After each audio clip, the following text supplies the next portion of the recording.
What you doing, little man?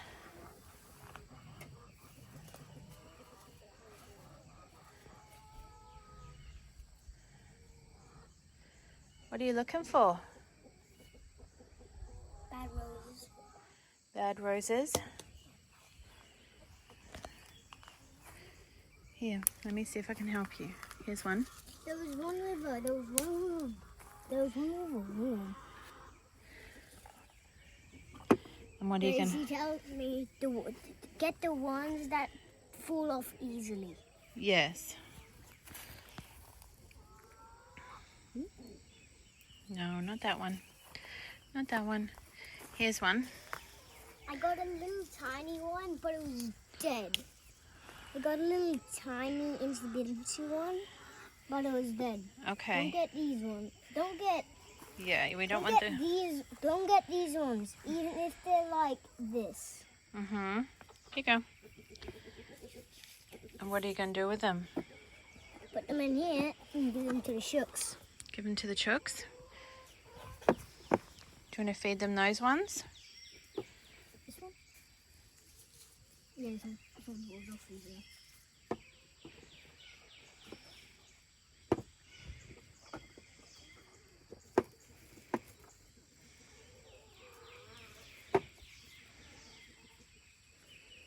It's like a spider web.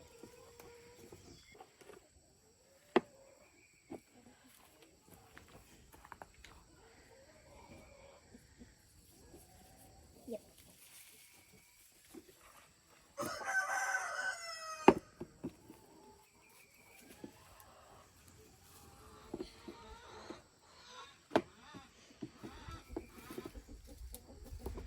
Mushroom. That's a gold. That's like a golden mushroom. Yes. I would say it's probably a toadstool, so probably not safe to touch. But, Mama, Mm-hmm. see, there's one very good one and there's one bad one petal, bad petal. Mm-hmm. And take that one off, but leave the rest. Okay, good plan. Here's one, buddy.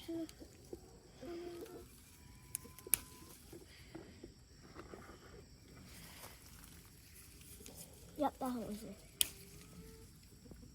That one, the one that I want. Yep. You think that's enough? Yeah, I think so.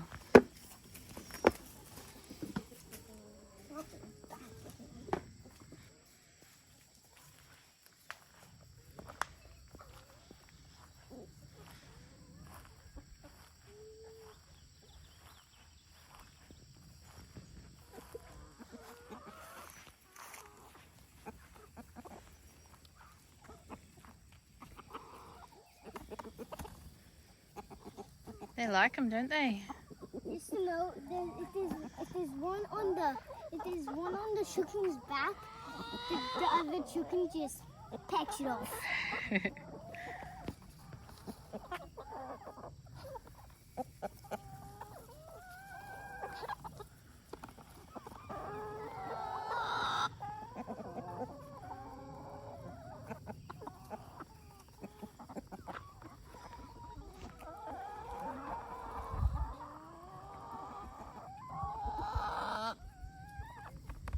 They like your flowers.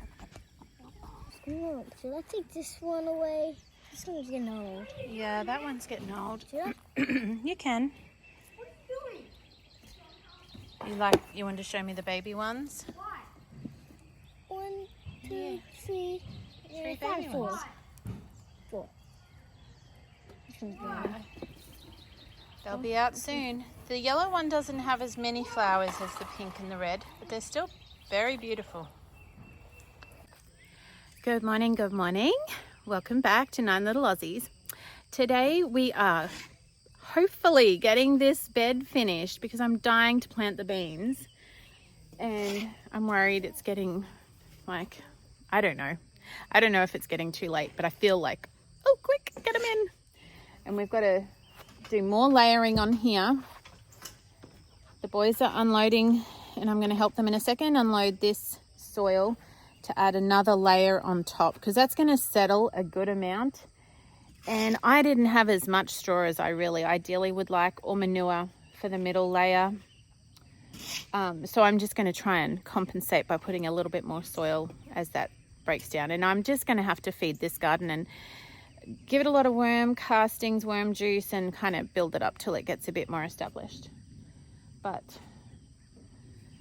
that is the plan for today. Look at this. I don't know if you can see that.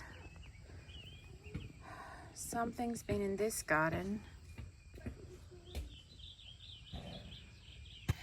It's pretty early, and I came out just to get the worm juice and water some of the gardens, and I've just found this in this front bed.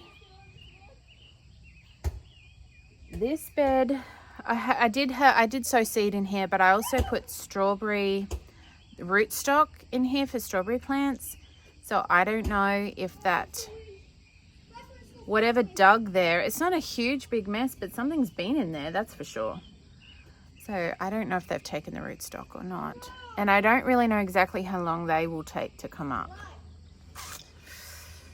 Anyway, from an unhappy discovery to a happy one. Look at this little pretty row of radishes coming up along here.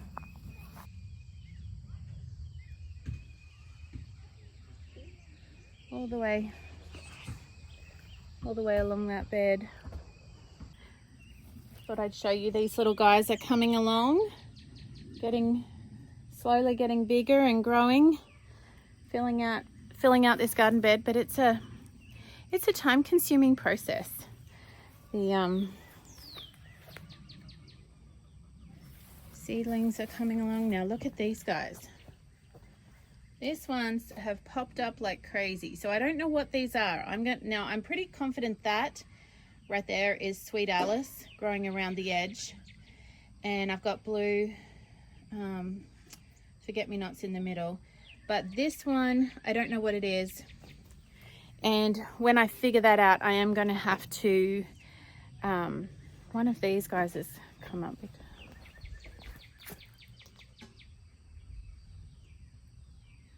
Two little babies there. I'll have to try and determine which ones are the ones that have to be relocated. Now, as I look over the garden, the backyard garden this morning, and all the things that we have so far done, it's difficult not to look at it and think of all the things I still have to do, honestly. And it is a bit of a hustle. It's a bit of a, we just got to push through right now. And I was saying to my husband, because we're both tired and he's working, he starts super early. He's up at 4 o'clock every morning. So he gets home in the afternoon, goes straight outside to work. And when we're in this phase right now of building and establishing garden beds and building infrastructure for animals, and there is just a lot of hard physical stuff. And I think there always is, when there's always physical work involved in gardening, and there's always physical work involved in farming. That is life on a farm. I grew up on a farm. I'm familiar with, or what you guys would call a ranch is what I grew up on. There's always work to do. But when you're starting from scratch and building things from the ground up on, now it's not raw land, we had a house, but everything else was bare. And there's just, a lot of work. And I was reminded of, Joel Salatin says, if you want it, you got to want it. And you got to be prepared to do those hard yards. You got to be prepared to, hey puppies, oi, come here. What are you doing in the garden yard? Come on, outside. Cabes, can you put them out and shut the gate? Put them out and shut the gate when they've stopped licking you. Come on, guys. They'll knock over my seedlings. Shadow, wait, come. Shadow. I'll shut that gate. No, she's coming. No, she's coming. Shut that gate. No, they're better off back there, hun. Yeah, so as I was saying, it's just been in the top of my mind again the last few days as we're pushing through some tiredness and trying to get these garden beds established. Like in the fall garden, the beds will be built and we'll just be replanting, amending. There's still work to do, but it's a whole nother level at this very beginning stage. So I got slobber all over my face. You got slobber all over your face. Well, you were just at their height. You were like right down at perfect ground level for them. So reminding ourselves to, I said to my husband, give ourselves a little bit of grace. Like it is a hard push right now, and that's okay. We're up for it. But we've got to remember why we're doing it and why we wanted this in the first place, and just be prepared to do those long hours right now and be able to look back and go, oh, that was worth it. That was good.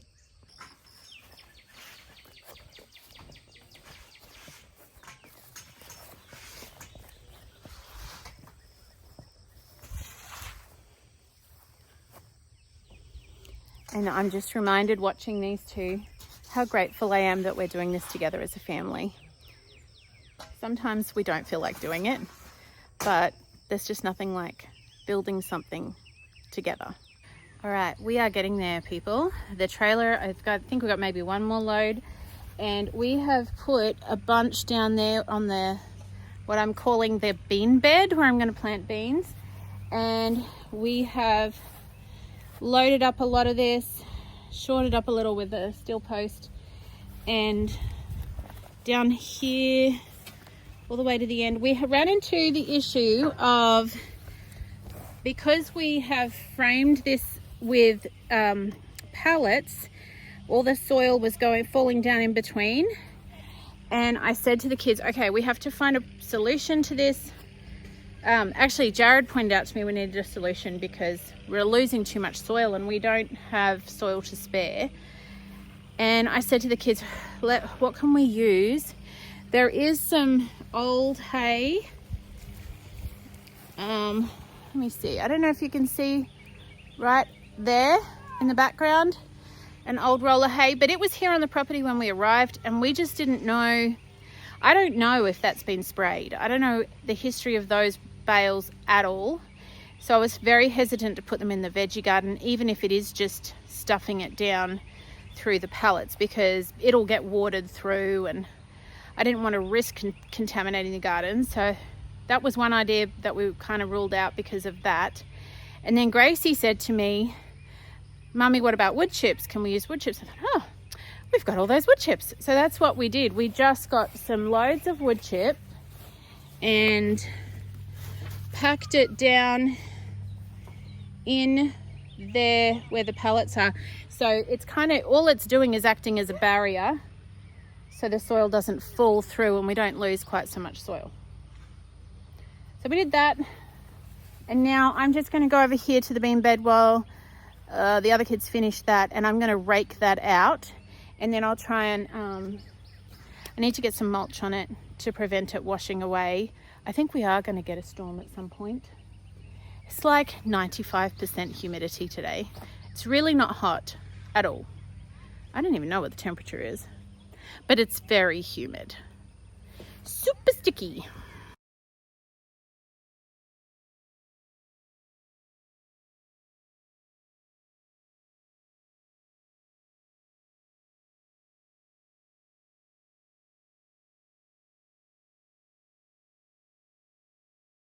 All right, I gave it a little rake and kind of evened it up. I have to say I'm not the most exact gardener in the world. I kind of figure if the ingredients are all there, in nature it's not exact and neat lines, and I struggle with neat lines anyway, so hopefully that'll work. I'm going to put mulch on the top, and then I've got to try and find some steel posts to suspend my cattle panel on before we plant. Here's a beautiful shower. I was going to come and sit out here and do some potting, but it doesn't take much to get those gutters running.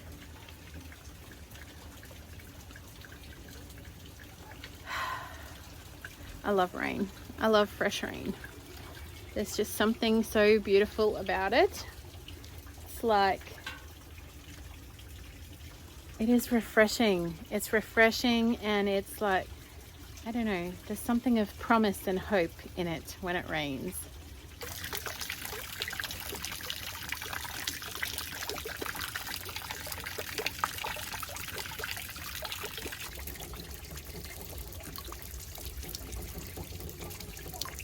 I don't know if it's just because I'm from Australia, where rain is such a, water is such a commodity, and rain is so highly valued, and especially when you've lived through droughts that last years on end. There's something just so special about rain. Love it. I love it. I think this is just a little shower, so that's okay. I'll take whatever we can get. I don't know about you, but one of the challenges I find in the garden, on the homestead, to be honest, just managing a home, and I guess it's just amplified when you're trying to build gardens and a homestead and all that stuff, is how to prioritize, where to put the priority, because there are literally hundreds of things that need doing. And it's a real struggle trying to make wise decisions with the time and where it's spent. Today I feel like these are getting, look how leggy they are. They're getting really big and leggy. This one is hot peppers, and these guys are carnival peppers, and it's kind of getting to the point of needing to pot them up. So I'm going to do that. I'm going to pot them up. I've got other things need potting as well. And there's a shower happening, so it's probably a good thing to be doing right now.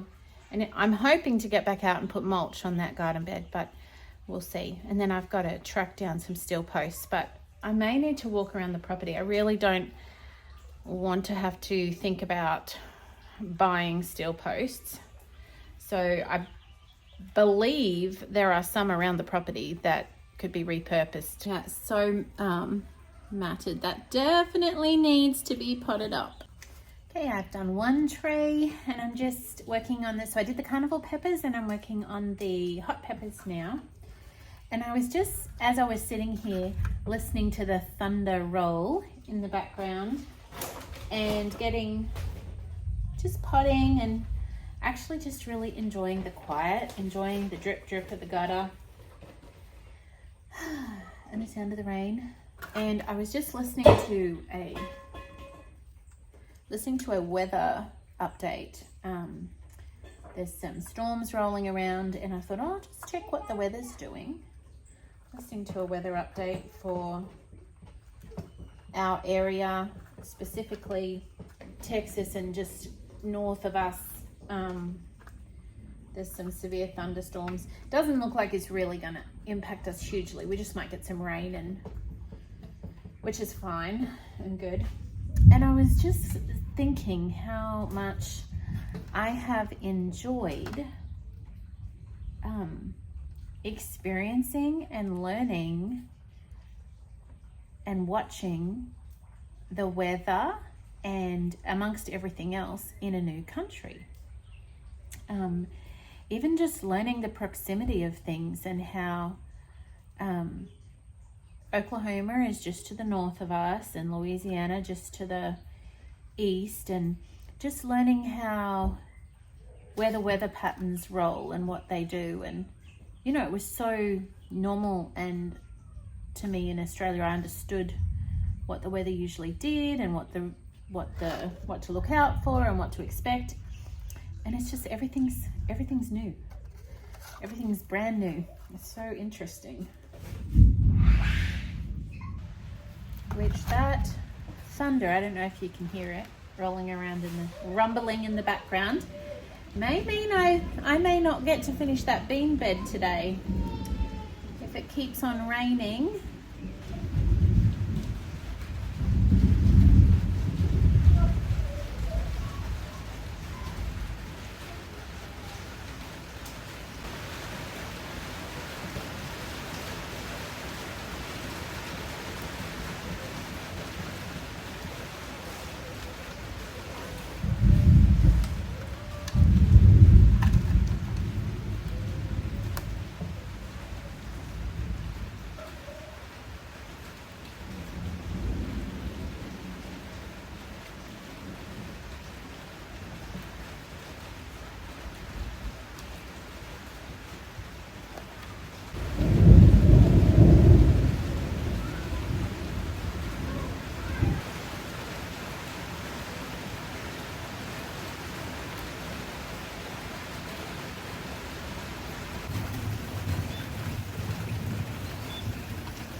thunder's getting closer and closer as I sit in there potting with my dirty fingers. And I was just contemplating how that the sunshine, the rain, thunderstorms happens all over the world, no matter where you are. And there's something about being connected with nature and gardening and getting my hands dirty, and whoa, that lightning was close. That no matter how far I am from my homeland, what was that big one? No matter how far I am from my homeland, it makes me feel at home when I am gardening, when I am doing the things that I would have been doing back in Australia. I'm potting up seedlings, or I'm building garden beds, or I'm thinking about what veggies I want to plant or flowers. It's the same life, it's the same earth, just on the other side of the sphere. There's somehow a cure for homesickness in that, I think. Hey, you're so right. You're so right. Poor Molly girl. Molly does not like the thunder. Shadow does not seem to care. But Molly... No, you can't go in your house, Molly girl. She wants her people. Keep her out. Whenever there is thunder or lightning around, Molly's like, ah, put me in your back pocket. Hey, aren't you, girl? It's okay. She always okay. stays next to the door It's okay. during the thunder. Yes, she I can. wish in Australia we had like a laundry room, so our dog, during the thunder, we could have her in. Yeah, Honey used to come in during the storms, didn't she? Yeah. She did like thunder too. Yeah, no, she didn't. But at least we have Honey this got- area. She can. Yeah, she can be in the mudroom. And she's a sweet girl. It's all right. Okay, so there's another tray of hot peppers done. Did that tray of carnival peppers. Still got these guys to go. But I have other responsibilities I have to tend to inside now, so I'm going to go and do that. And yes, I think I might be onto something there. Cure for homesickness is to get your hands in the dirt. Makes you feel at home no matter where you are. That's my new theory. But anyway, thanks for coming along with me today as I get some more things done. Unfortunately, look, I told you I was going to get that bean bed finished. It's like the never-ending story. But anyway, well, I'll get there in the end. I've got to still do, the thunderstorms are apparently going to stick around for the rest of the afternoon and the evening. So I think that might have to wait. We've got the boys' basketball banquet to go to tonight, so I've got to turn my attention elsewhere. That's okay. Sunshine and raindrops to you, my friend, no matter where you are. I hope it's a beautiful day, and we'll see you soon.